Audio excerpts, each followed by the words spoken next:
Good evening. Welcome to this Democratic primary debate in the race for controller of New York City. I'm Errol Lewis, political anchor here at Spectrum News NY1. I'm joined by Brian Lehrer of NYC Gothamist and Alyssa Katz of the news organization The City. Starting this Saturday, early voting will be underway in New York City, with primaries being held in key races beyond this one, including for mayor, public advocate, and the city council. Primary day itself is on June 24th. So tonight, you'll hear from the two leading Democratic candidates running for city comptroller. The seat is currently held by Brad Lander, who is running for mayor.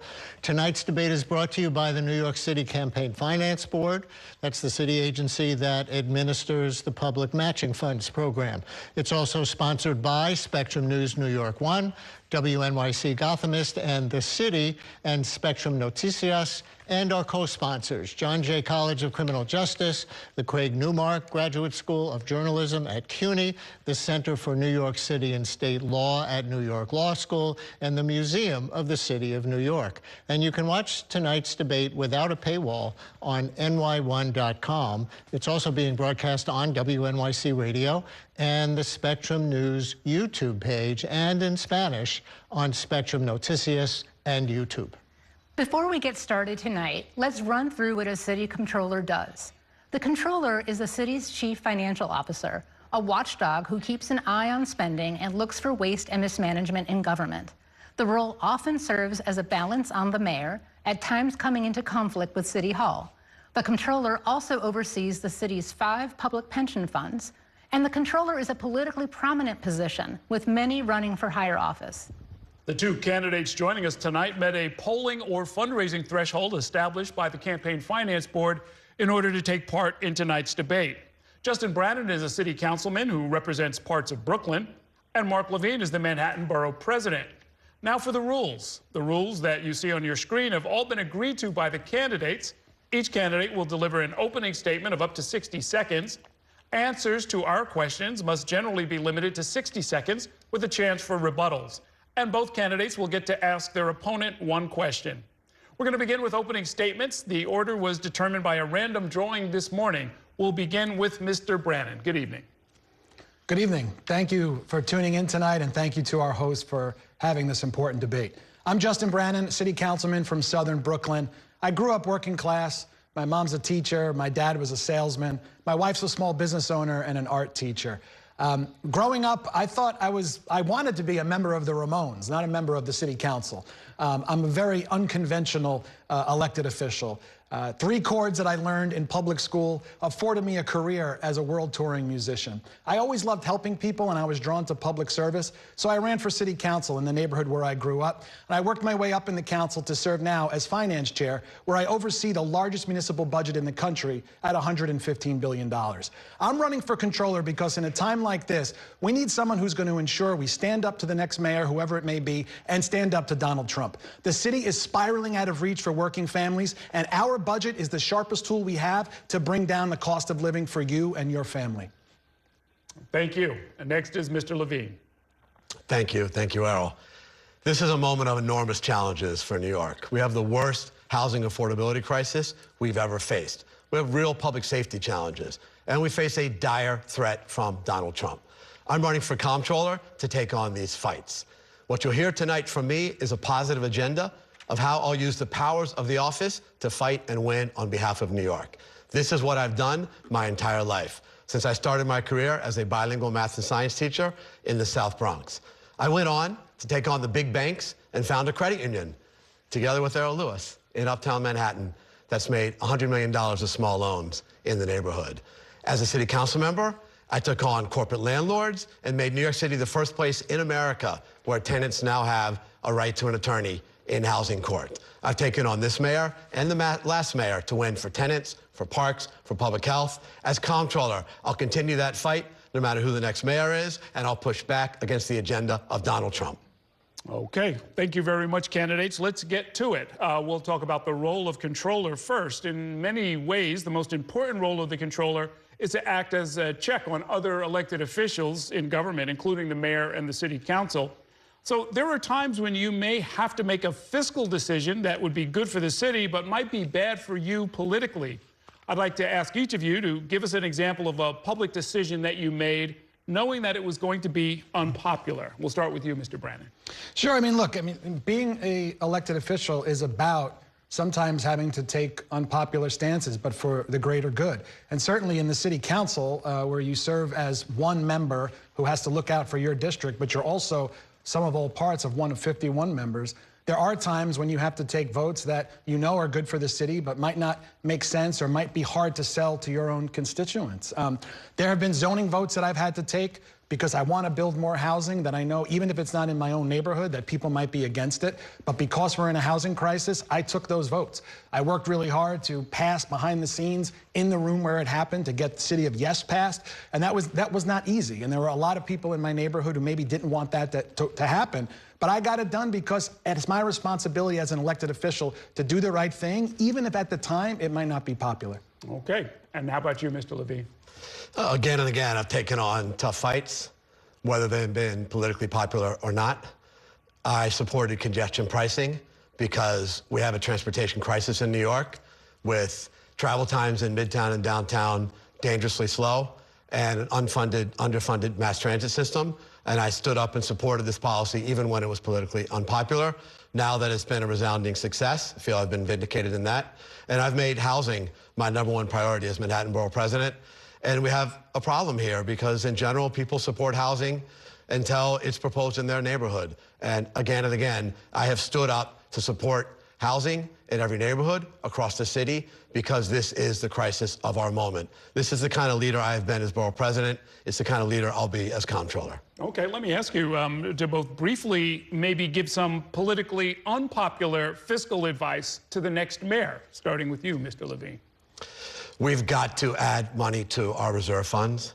We face a dire threat from Donald Trump and Republican allies in Congress who are making it clear they want to fund massive tax cuts for wealthy people on the backs of cuts to health care and food assistance and housing assistance. I have been fighting to ensure that Mayor Adams puts more money into our reserve funds now in the budget we're about to pass.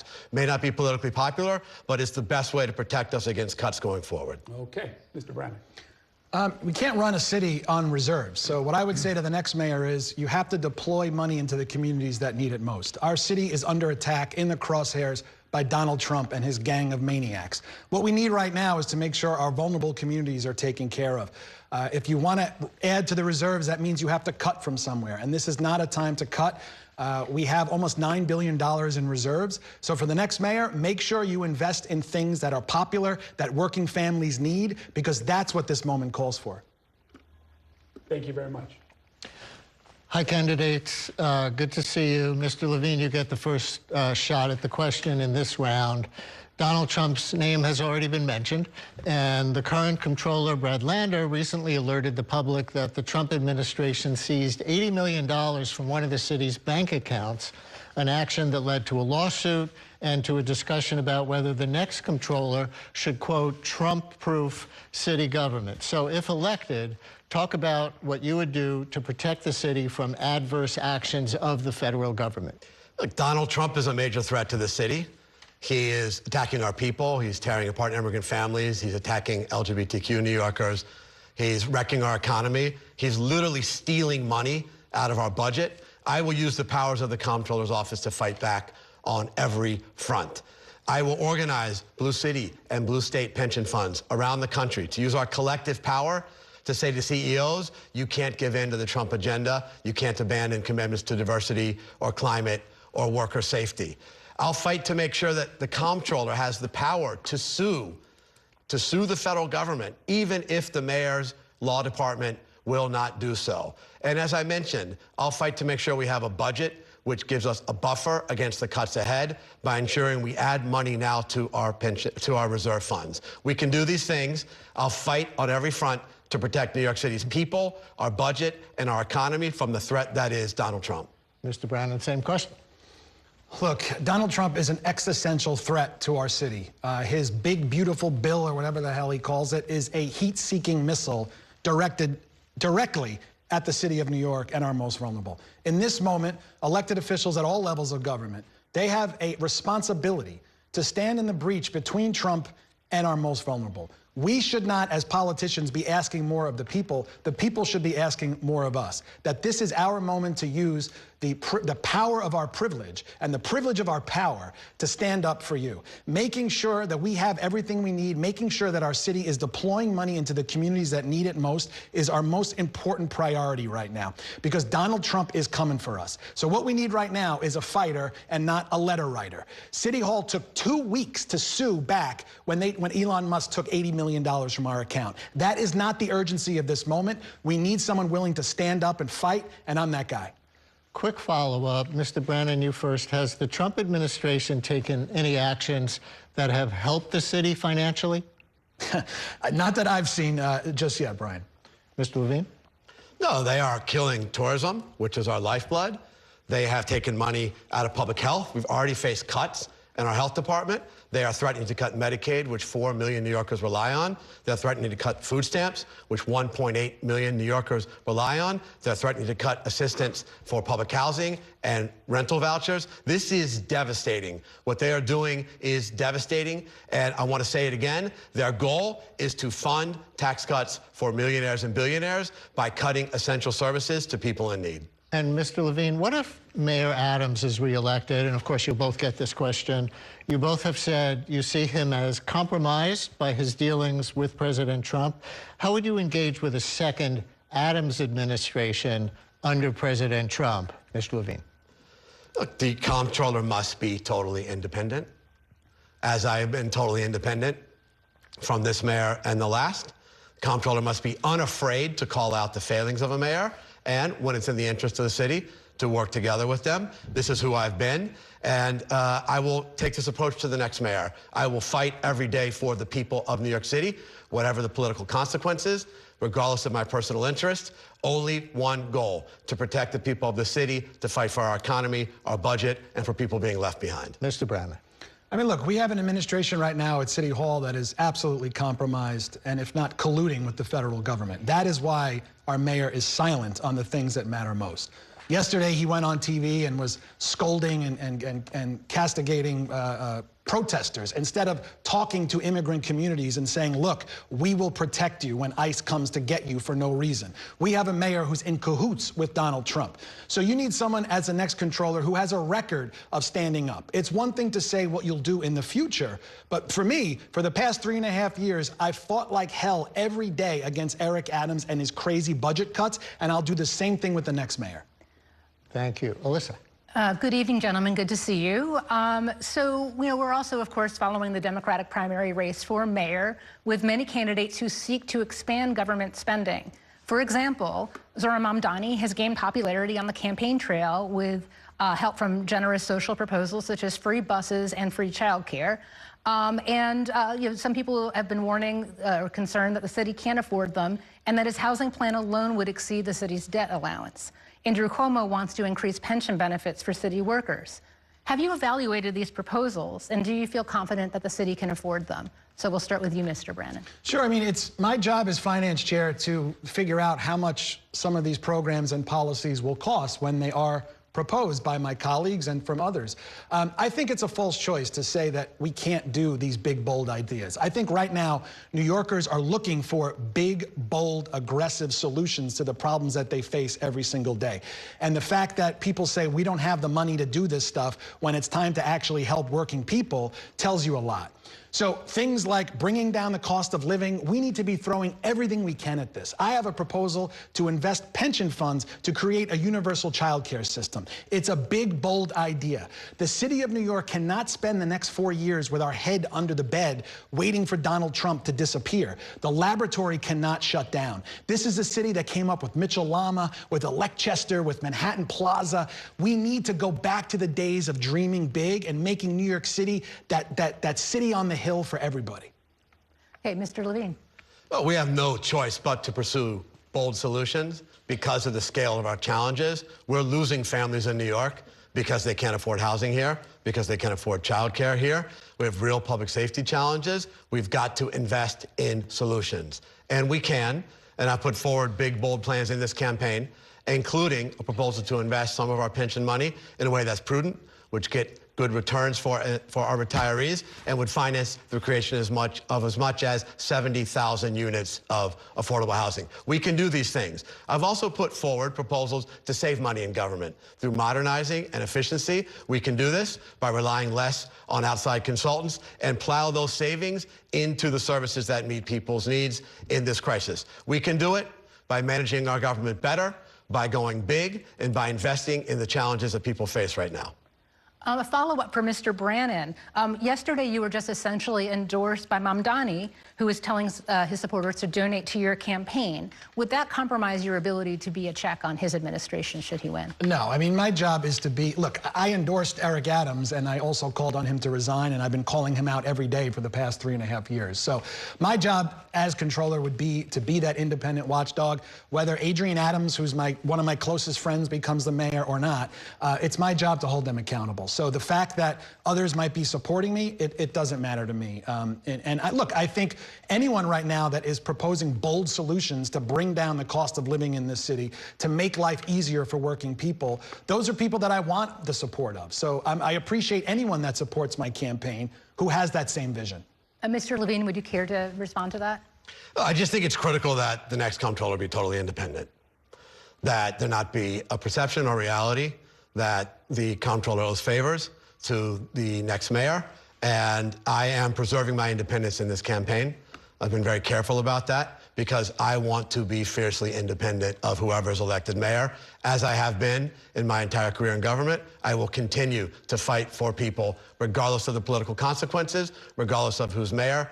This is who I've been and who I will be.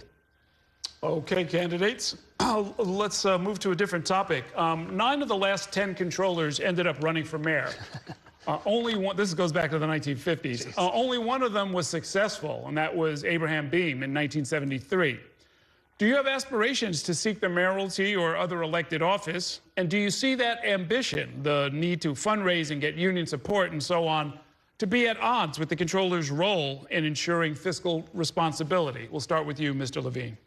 Well, in fairness, Errol, it's a very small sample size. But I'll say this, I'm running for my dream job. Could have run for re-election to borough president. Maybe I could have run for mayor now.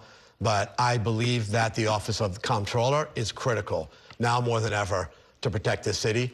And it's a job that I've been preparing for my entire life, since my days as a public school teacher, since my days founding a community financial institution in Uptown Manhattan that's helped thousands of families get access to loans, to start businesses, to buy home computers.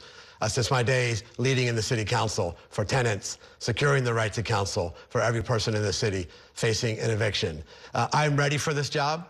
This job is important at any time, more important now than ever as we face the threat of Donald Trump. This is why I'm running. It's a job I want and a job I'd be honored to serve in. And from what you've seen or from how you see the job, would that be at odds with a controller who's seeking higher office? Look, this job is critical to the functioning of city government, extensive functions.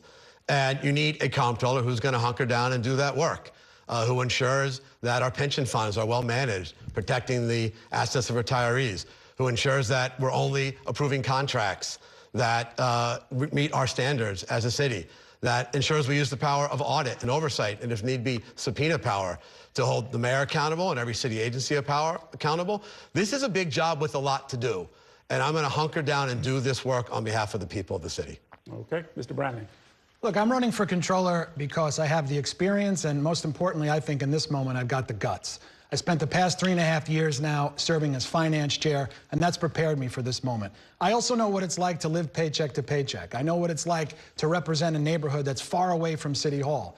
I know what it's like to have some neighborhoods used to getting the full loaf of bread, while neighborhoods in the outer boroughs are used to fighting over crumbs. And I think in this moment, people across the country are going to suddenly start to need to know who their local controllers and treasurers are because of the threat from Washington. And you need a fighter in this moment. So I'm not running for mayor. I'm not interested in running for mayor. I'm interested in running for controller. I want to be your controller. I'm not going to lie to you and say I've been dreaming about being the controller since I was 4 years old running a lemonade stand. I'm running for controller because I have the experience, I've got the guts, and I want to fight for you and your family and the neighborhoods that you call home. Okay, and then as far as the trend that we've seen, 9 of the last 10 controllers running for higher office, does that impair their ability to be effective and independent, do you think? I don't think it impairs their ability. I think it might color the lens a little bit, because you never want to take gratuitous shots just for the sake of taking gratuitous shots. And I think once you decide you're running for higher office, then suddenly everything takes on that color and that tone. So I think you want to be independent, and you need to be only accountable to the taxpayers, but you don't want to attack the mayor just because you're looking to take his job. Okay. Mr. Brannan, you're up first in this section, and the topic is pension funds, which of course the comptroller oversees. Pension funds are often targets for social investment or social divestment. As you know, the city has previously divested from tobacco companies and fossil fuel companies, for example. Are you comfortable with the current list of barred investment sectors, and are there any that you would add? Sure, thank you for the question. I support what the current Chief Investment Officer, Steve Meyer, has said, which is basically we need to have a full assessment, reassessment of our investments, because there's been so much chaos from Washington. I think before the end of the year that needs to happen to ensure that before we get in there and make changes, we know what we're working with and how much we've lost and how much we've gained. But I think your main responsibility as comptroller is to serve as a fiduciary to the pension funds.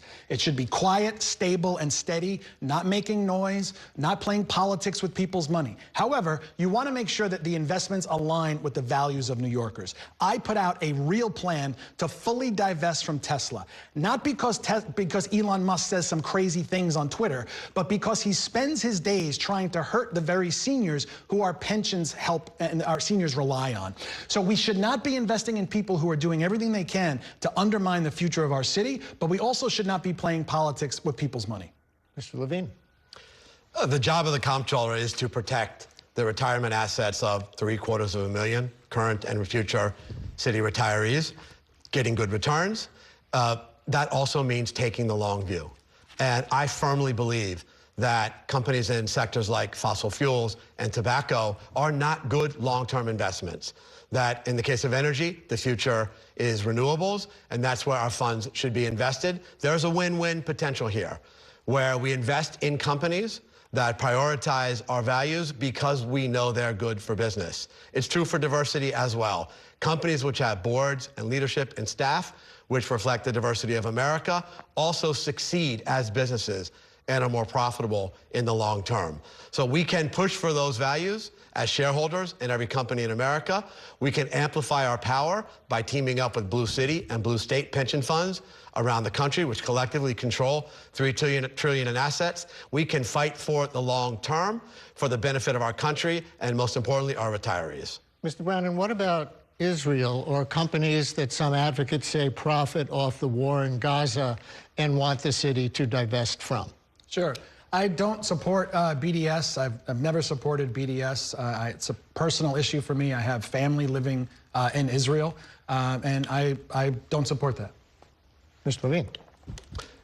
Well, we have a globally diversified portfolio, and that should include investments in Israel, including Israel bonds, which have paid solid dividends for 75 years. And we are now the only pension fund in America without that investment. I think prudent management for global diversity should include investment in such assets. A follow-up question on divestment in general. This was submitted by a listener to my radio show as an alternative to divestment in some things. The listener asks, do you favor holding stock in companies whose policies you disagree with in order to be able to propose shareholder resolutions to change their policies? Are there cases in which you would do that, Mr. Brannan? Absolutely. I think we need to get much more aggressive with our pension system. As long as you're getting that 7% return for the retirees, you need to get aggressive. Because what we're seeing now is red states, Texas right now is pounding their chest because they got their money managers to completely divest from alternative energy and only divest in oil and gas. With a pension system in New York City that's almost $300 billion, we need to use that leverage for a cleaner future, for a safer future, and we can't be afraid to rattle that saber and say, look, if you're not going to do what we want you to do, we're going to take our money elsewhere. Red states are doing it. We need to have that same killer instinct to grow and protect our pension, but also to ensure that our investments are aligned with our values. And Mr. Levine. We have real power here. We own stock in virtually every company in America and virtually every major global company. We are shareholders. We elect the board of directors, and we can use that power to fight for companies which adhere to our values and, I believe, achieve greater longer-term business success. We have an advantage here. Blue cities and blue states control twice the assets of red states. We need to use that power to fight back. This is our moment. With Trump pushing corporate America to abandon diversity, climate, and worker safety, we can use our pension funds to push back. Thank you both. Errol?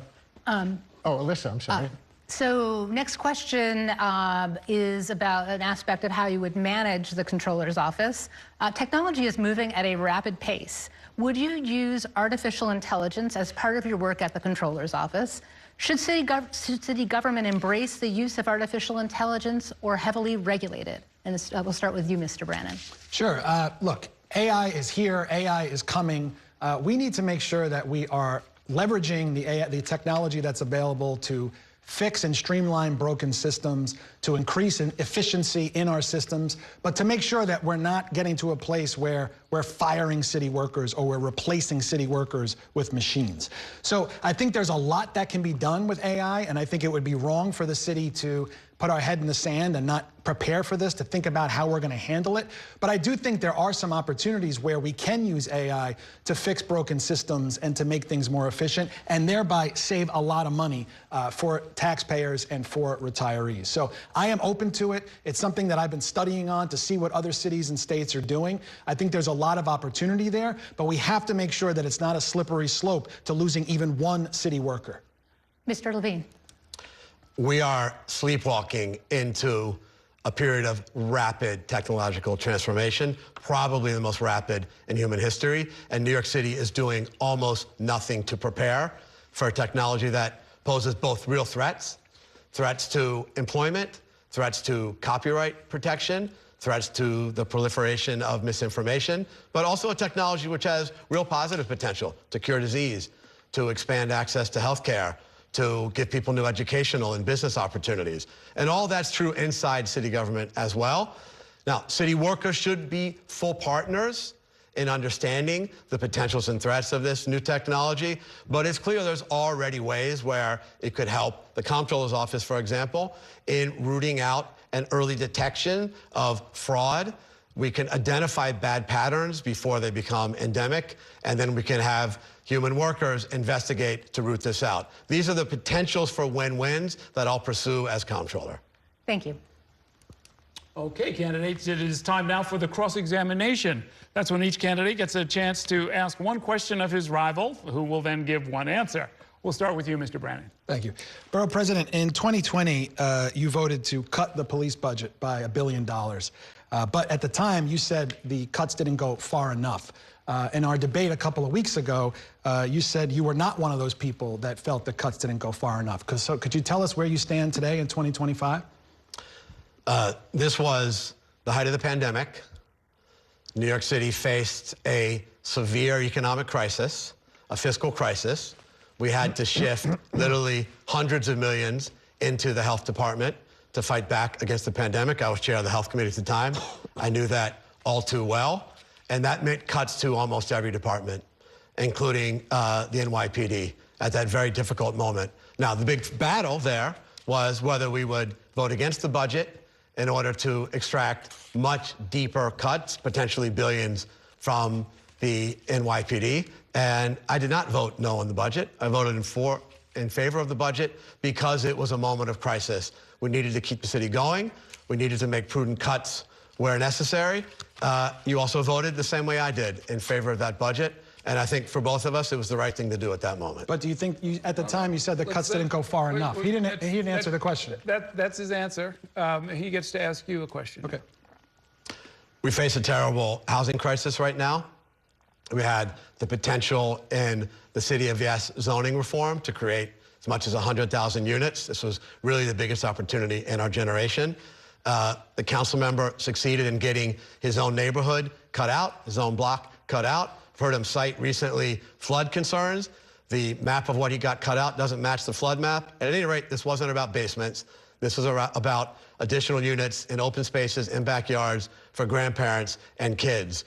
Why did you do that, and why should people trust you on housing? Sure. So I was in the room and got City of Yes passed. It was not easy. We only had 31 votes. It wasn't easy whipping those votes, but we knew we needed to build housing. City of Yes allowed us to get 80,000 units of potential housing.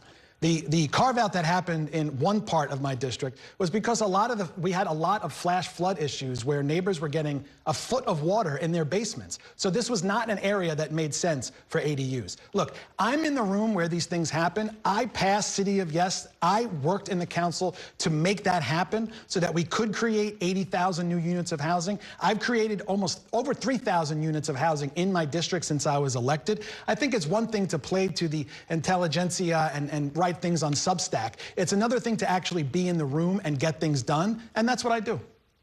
Okay, thank you, candidates. It is time for a quick lightning round. Each candidate will answer our questions with a brief response, generally yes or no. You're going to go first, Mr. Levine.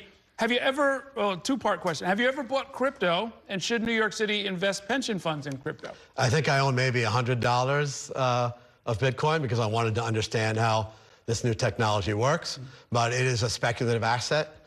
It's been swarmed by hucksters, including the President of the United States, who's pushing a meme coin. And so the answer is no, I don't want the pension fund invested there. Mr. Brannon. No, the City of New York needs to stay the hell away from crypto. It would be deeply irresponsible to invest in crypto. It's an asset class that is just rife with fraud and fluctuation and volatility. Have you bought any? No crypto. Okay. When's the last time, Mr. Brannon, you were inside a casino? Oh, my God. Probably in Puerto Rico for Somos. Did you win? Yeah, but then at the end, you always lose. Mr. Levine. Ditto, I was at the blackjack table, and I think I was down that night. Okay. And then, Mr. Levine, do you cook? And if so, what's your favorite dish to cook? I'm pretty useless in the kitchen. I'm excellent at producing canned food, though. Okay. Mr. Brannon. I can order a mean pizza. Okay. Mr. Levine, as we continue with the lightning round, do you support Local Law 97 in its current form with its requirement for buildings to reduce their carbon emissions in the next few years? Absolutely. Climate change is the challenge of our time and the main source of climate change of fossil fuels. The main consumers of fossil fuels are our buildings, actually not our automobiles. So we're not going to get to our goals of carbon neutrality unless we reduce the carbon footprint of our buildings. Local Law 97 will do that. Now, there are co-ops that are struggling right now to meet the investments, and the city and state should do more to help them with tax credits and financial assistance so they can upgrade now to meet the stringent targets of Local Law 97. Mr. Brannon, any different? No, I support it, and I believe that if we actually want folks to meet these goals, we have to give them the tools they need to meet these goals. I don't want these co-ops and condos to get fined. I want them to meet the goals of Local Law 97. So making sure they have the tools they need to get that done should be our top priority. And Mr. Brannon, do you support congestion pricing in its current form, or should the tolls be higher or lower or anything else? I was admittedly an outer borough classic congestion pricing skeptic, and then it came into law, and I saw that it was working, and now I'm on board. It changes behavior. You're seeing folks their commutes are being cut down, putting more people into public transportation, and it's great. I think it's working, and it's one of those things where, it's something that some people were dubious of, and now it's working, and I think it's fantastic. Mr. Levine. Well, congestion pricing has been a tremendous success. It has reduced congestion in the central business district. Local businesses have, in many cases, more foot traffic. Broadway attendance is up. Many restaurants report increased bookings. We've got money for desperately needed mass transit upgrades. This has been a successful program, as I knew it would be. That's why I supported it for years before implementation, and it was politically tough. I took a lot of hits for this. But I'm about standing up for good policy when it's easy and when it's hard. I'm proud to have done this on congestion pricing, as I have on so many other issues. Mr. Levine, is there a past comptroller who would be the best model for you in the job? There are things I admire about many past comptrollers, but I'm going to call out Liz Holtzman, who was comptroller in the early 90s, who pioneered the program of investing pension money to create affordable housing, and also stood up to prevent the construction of, I believe, 9 incinerators in neighborhoods across the city. She's been a great role model for me. She's taught me a lot, and I'm proud to have her endorsement in this race. Mr. Brennan? I would say Bill Thompson, just a steady hand, very thoughtful. I like the way that he would, I like the way that he went after the MTA, but I like the way that he would try to demystify government so that taxpayers understand that this is your money and you should care very much about how the city spends it, how the city handles it. So I would say Bill Thompson. Okay, have you ever experienced food insecurity, Mr. Brannan? Sure. I mean, in my days, touring the world in a band, it was tough. I mean, it was a choice we made, obviously, to pursue our dream as musicians, but there were many nights where we were all, sharing one order of white rice with duck sauce. Mr. Levine. I'm very fortunate. I know there are people who are struggling out there in the city today, and I have enough food, and I have. And it's why I fight very, very hard for the people who are suffering out there. Food insecurity is real in New York City, and we need to do more to address it. Mr. Levine, what is something that your opponent has done well in their time in office? He's got a mean Spotify playlist. Mr. Brannan. That's such a consultant answer. The right to counsel law that the borough president passed is great. The mayor hollowed it out, and unfortunately, the borough president didn't really speak up to get it refunded, but I like the plan. It's great. Okay, given a choice, what borough would you live in outside of your home borough? Mr. Brannan. Wow, that is a divisive question 14 days before the election. I would say Queens. I love Queens. Mr. Levine. I'm not going to tell you which of my wonderful sons is my favorite, and I'm not going to tell you which of the 5 boroughs I will move to.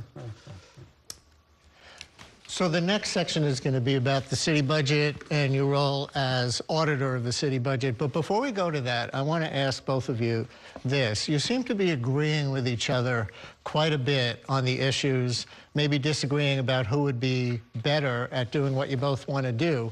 But is there an issue that either of you could identify that you actually disagree with your opponent on? Mr. Brannan, do you want to start? I haven't really thought that much about it. I spend my time, running my campaign and putting forward my vision for a more affordable New York. I mean, look, the tabloids will tell you that rich people are fleeing New York City, but it's not true. Working families are fleeing the city because they can't afford to live here. And every day I feel like I hear from someone saying, I'm considering moving to a different city because it's easier to raise a family there, it's easier to start a business there, it's easier to buy a house there.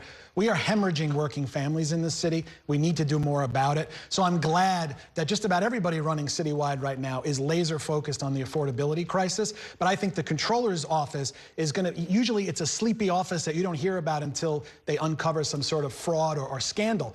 This needs to be an office that's aggressive, that steps up, that comes up with big, bold solutions by pushing every lever, pushing every button, exhausting every option, laser focused on making life easier for you and your family.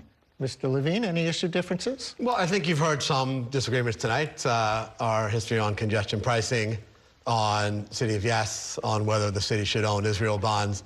But I think what distinguishes me is my record of seeing big problems in New York and organizing to win for New York City. I saw that many young people, when I was teaching in the South Bronx, came from families with no bank accounts and no credit cards.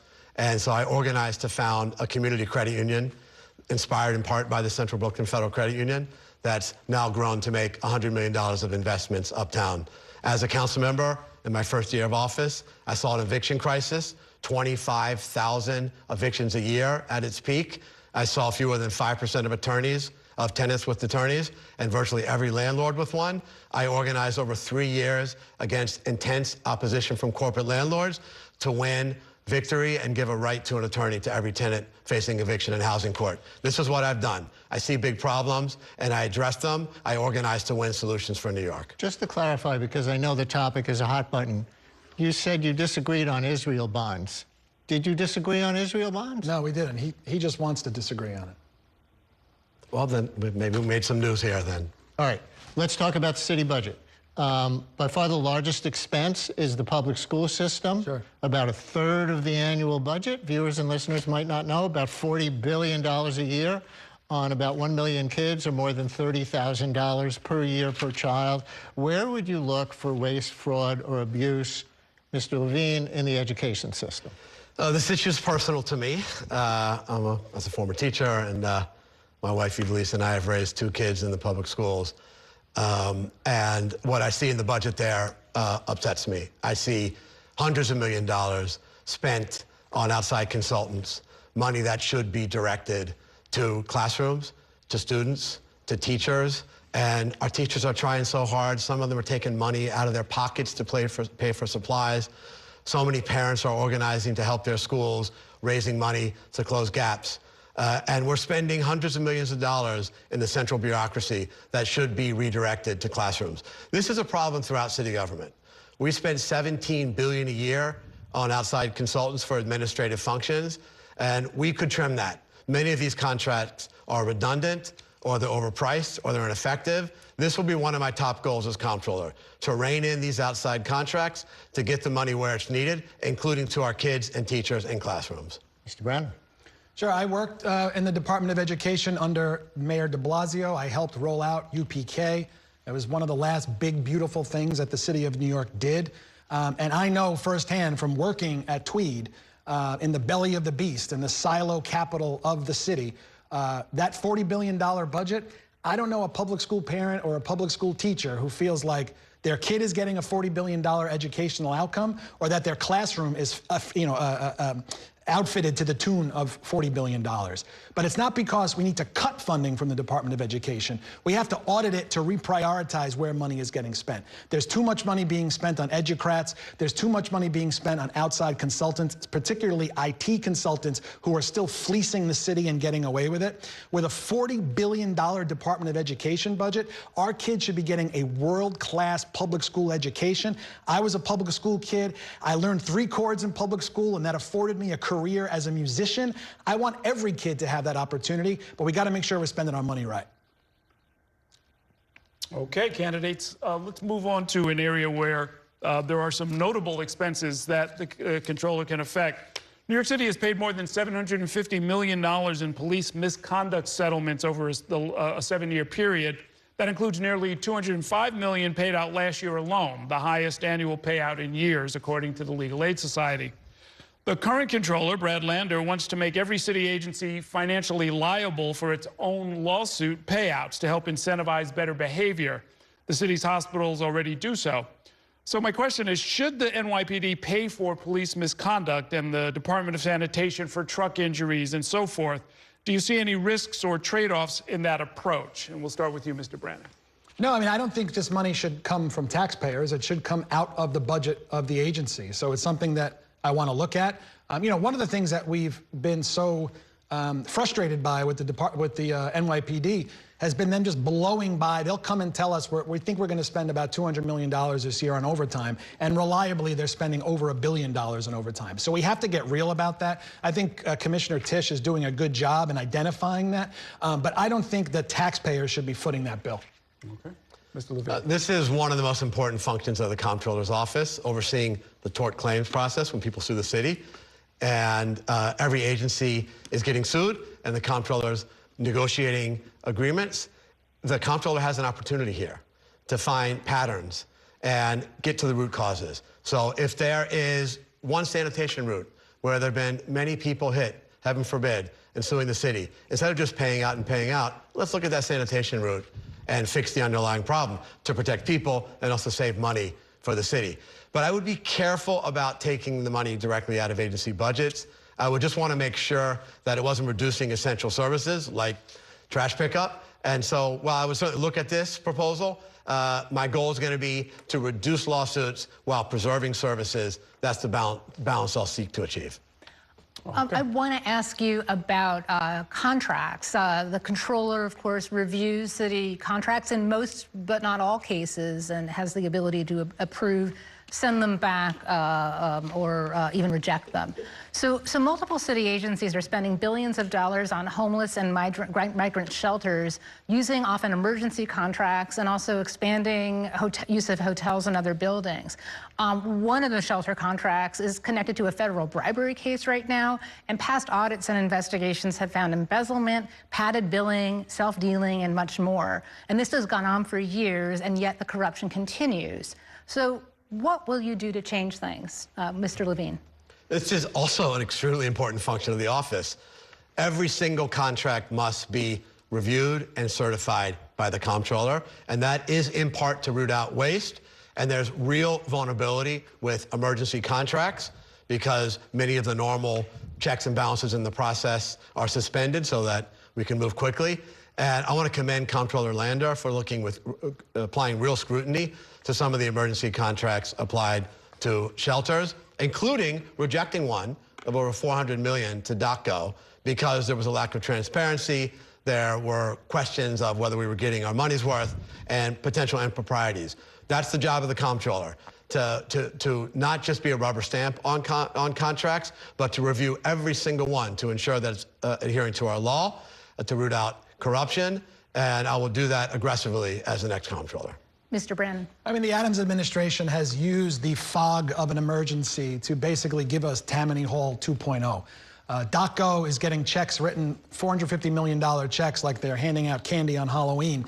Meanwhile, I've got thousands of nonprofits that are waiting to get paid back for work that they already did for the city. It often feels like the robust oversight is only reserved for those life-changing, life-saving nonprofits and not for these vendors who are fleecing taxpayers. So it's something we absolutely need to get a handle on.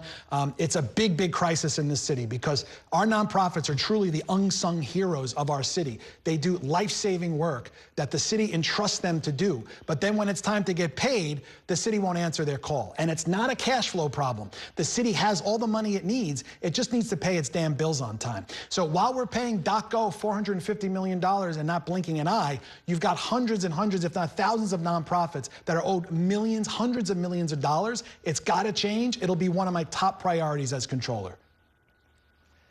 Back to the pension funds. We talked earlier about what you might divest from. Now I want to ask you about what you might invest in. And in your last debate, Mr. Brannon, you first, I believe you both said you would use the city pension funds to invest in housing, yep, where you get at least 7% as a return. Can either of you get specific about how you would do that? Mr. Brannon first. Sure. I mean, it's been done before, and it can be done again. And I think now more than ever, we need to do it, right? We've got almost a $300 billion pension system. So long as you can work in concert and cooperation with the trustees, because ultimately they're your partners here. The trustees need to get buy-in. You have to make the case that you can get at least a 7% return. And there's no reason why we shouldn't be financing the creation of more affordable housing. I also have a plan to invest in the creation of a universal child care system. It's a real estate investment. The pension funds invest in real estate now. There's no reason why we can't add a social good and a benefit to our city. Look, this is a moment when I think controllers across the country are going to have to get very creative. Make sure you're getting that 7% return investment, the stable, steady retirement that retirees deserve and they count on, and that's ultimately your #1 responsibility. But you have to leverage the power of an almost $300 billion pension system to make life easier, to invest in the city of New York, to put money back into the pockets of working families, because it's good for the economy and it's good for everybody. But do you have your eye on any specific type of affordable housing to invest in?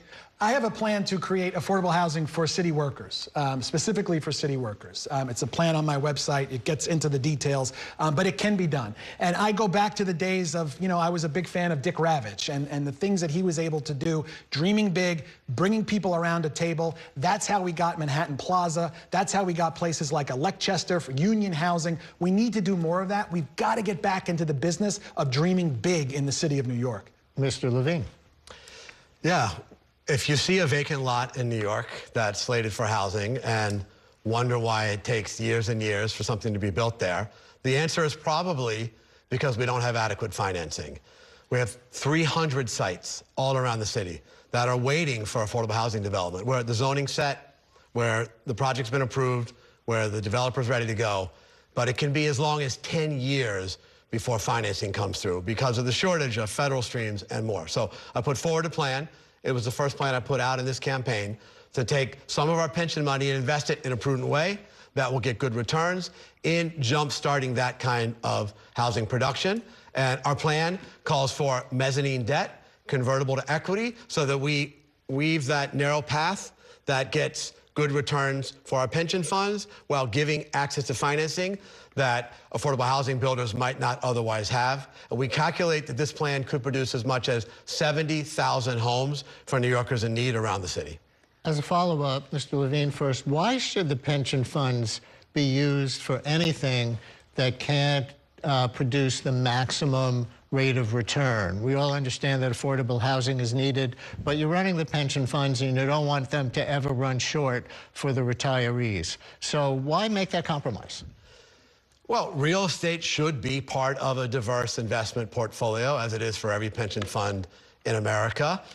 Historically, perhaps commercial real estate was seen as a safer investment, and that's no longer true. Actually, housing is a safer investment right now. So there's a possible win-win here, where we can invest in New York City, we can get housing built that might otherwise be delayed for years, giving affordable homes to people in need, but also producing good, stable returns for our retirees. That's the plan I put forward. Mr. Brannan, same question. Yeah, I think it's a smart investment. Investing in housing, leveraging the pension funds to invest in the creation of affordable housing and fast-tracking the financing of affordable housing is a win-win for our economy and for the future of New York. I mean, I hear from folks who are trying to get people to invest in real estate in the city of New York, and it's hard or impossible because they don't even see the city investing in itself. So as long as we're getting that 7% return, as long as you can get buy-in from the trustees, it's a win-win. And your website, Mr. Brannan, also says combating climate change, which also costs money. What are you proposing and at what expense?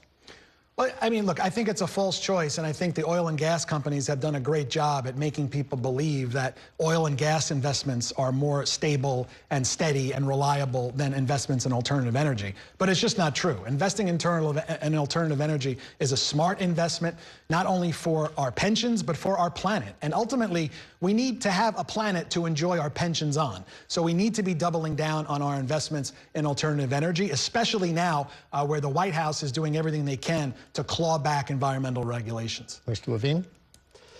Well, this is the challenge of our time, and it's right that the pension fund should consider the business impacts of the shift to green technology. Solar is growing at an almost exponential rate. It is the industry of the future. It's good for our planet. It's also good business. These are the kinds of win-win investments I'll look for. Consistent with our values, in ways that also will yield good returns for the pension fund, and investing in green energy should be the priority. It will be mine as comptroller. So in general, because we don't want the pension funds to ever run short for the retirees, just like we don't want that at the national level for Social Security, would either of you argue that you've got better ideas for investing the city's pension funds for maximum growth and stability than your opponent? Mr. Levine, you can go first on this one. Well, look, we have a staff of 100 in the Bureau of Asset Management at the comptroller's office. We have very talented people that we hire to help make these investment decisions. The job of the comptroller is to provide vision. And I've outlined a vision here that prioritizes the safety and returns of the pension funds, but also prioritizes implementing investments consistent with our values. We can do those things. The comptroller, in consultation with the trustees, should do that. That's how you lead. That's how I will lead. But nothing specific at the moment for something to invest in that would be really good that maybe they're not doing now or doing enough of. Well, I've outlined several so far tonight. I've talked about investing in renewable energies like solar. I've talked about investing in affordable housing here in New York City. Those are good long-term investments, which I'll fight for as comptroller. And Mr. Brannan, same question. Yeah, my plan to invest in a universal child care system is something that's not happening now that I think we absolutely can do. We can get that 7% return or more, and we can set up something that would be an absolute game changer for the economy and for the workforce. I hear so many parents who are being pushed out of the city of New York because childcare is unaffordable and unattainable. It's a basic free market failure because what you have is providers who are saying they're getting paid peanuts and parents who are saying childcare is too expensive. That's where the government needs to step in and fix that because we're losing working families to too many other cities where they've figured this out. So I believe leveraging our pension funds, I have a plan to invest $500 million over 8 years to set up a universal child care system in the city of New York. And I think in this moment, it calls for big, bold ideas just like that. Thank you both. So our news organizations, WNYC, NY1, and the city, we asked our listeners, viewers, and readers to send in questions, and we heard from a lot of folks about Medicare Advantage, including from Sarah from Yorkville and many, many others. And so we wanted to ask about this planned switch to Medicare Advantage for city employees who are retired, which paid for raises for current city workers, but has also raised an uproar among retirees who say that it will provide reduced benefits to them and has so far been blocked in court. So as the steward of the city's finances, what would you recommend the next mayor do about the promised billions of dollars in healthcare cost savings tied to past union contracts, while also getting retired city workers the health care they were promised? So we'll start with you, Mr. Levine. Well, this is actually an issue that the next comptroller might have a formal role on. Presumably, new contracts would come before the new comptroller's office for review and certification. And so I will make a decision on this based on the details of the plan in consultation with retirees, with current workers, with labor leaders, and more. But I have values, and I believe that retirees should have outstanding health care. I believe they should continue to have plans with zero premiums. And I'll fight to make sure that those values endure if I'm the next comptroller. Mr. Brannan. Medicare Advantage is a scam. It's a step away from the privatization of health care. Retirees, whatever health care plan you signed up for on the first day you started working, that is the retirement plan that you should retire with. The city of New York should not be balancing its budget on the backs of retirees, of folks who invested the best years of their life to the city of New York. I am a proud sponsor of Intro 1096. I would love for the borough president to join me as a sponsor, which effectively blocks Medicare Advantage. We have to have a serious conversation about the cost of health care in this city, in this country. The cost of hospitalization, the cost of prescription drugs is out of control as we are all living longer, which is a good thing. But we don't save money by screwing over retirees. Medicare Advantage is a bad deal. It's a scam. And the city of New York should back off of Medicare Advantage to protect our retirees because they invested in our city and gave us some of their best years. Very quickly, Mr. Levine. The council member became a sponsor of this bill a matter of days ago after resisting for years and years and years. This is an 11th hour conversion for purely political reasons. I'm about substance, and I'm going to make this decision based on the facts. Mr. Brannan. Borough presidents sponsor and introduce bills all the time. The borough president could sign on to Intro 1096 tonight if he'd like to, but he hasn't. So I stand up for retirees. I'm against Medicare Advantage. I don't know. Why did you wait 3 years to get on the bill? Why don't you sign on to the bill? Great. Okay, candidates, we've got just a couple of minutes left, so we're going to hit you with a couple of lightning round questions, and please stick to yes or no. Mr. Levine, do you support putting a casino in the 5 boroughs? Look, I'm really proud that I stood up in Hudson Yards. Yes or no? Well, I stood up against one in my borough already. So that sounds like a no. Mr. Brannan. Well, I don't think we have a choice because the state decided that we're going to get at least 1 or 2. So I guess they're coming. Mr. Brannan, have you bought anything at one of the city's legal marijuana dispensaries? No, I order online from Cheech and Chong. Okay, Mr. Levine. I did go to a grand opening of Con Bud and did pick up some product. Mr. Brannan, despite your Working Families Party endorsement, you said in the last debate that you would support Andrew Cuomo if he's the Democratic nominee.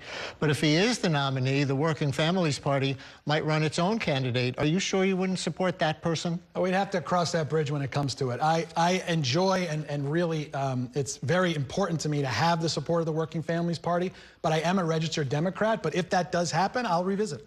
Mr. Levine, same question. You also said you would support Mr. Cuomo. Are you standing by that? Well, I said that as a Democrat, as a proud Democrat, I will support the Democratic ticket. And that remains my position. And on a lighter note, what was the last sporting event that you attended, Mr. Levine? Let's see. I think I went to a Mets game, which unfortunately they did not win. Mr. Brown.